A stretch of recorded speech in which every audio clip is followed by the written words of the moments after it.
Thamoy, thamoy, aigi thamoy.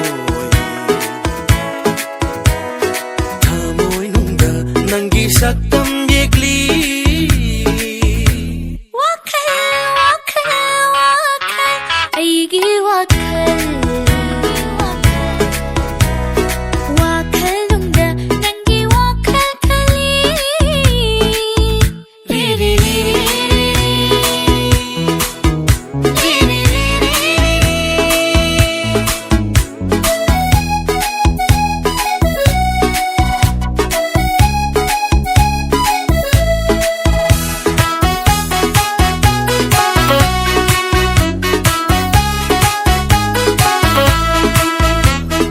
Thamoy ase nangi oina lauro.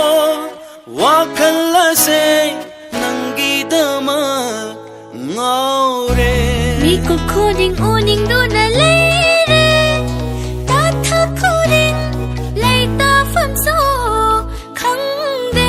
Tumle tumna mangda ui, chatle chatna mita ui. Tumle tumna mangda ui, chate chana mita ui. Lairik pare khoi zangde na haktabu ning singi. Pare khoi zangde na hakabu ning singi.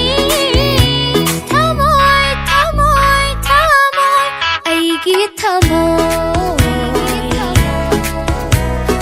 Thamoy nungda nangi saktam yekli.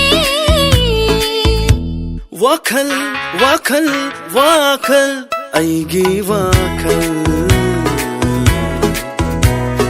Wakal nungda nangi wakal kali.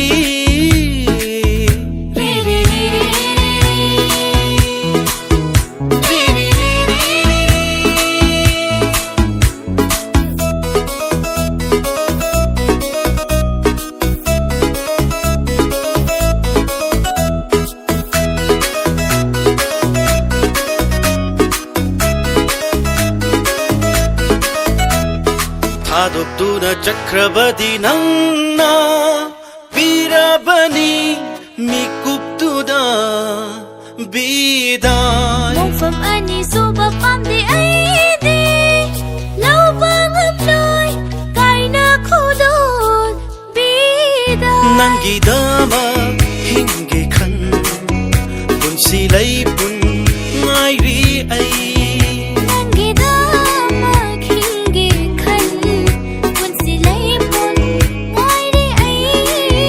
Manglan kaya mangle ay nung sinata ubiro. Manglan kaya mangli ay nung sinata ubiro. Thamoy, thamoy, thamoy, aigi thamoy. Thamoy nungda nangi saktam yekli. Wakal, wakal, wakal, aigi wakal.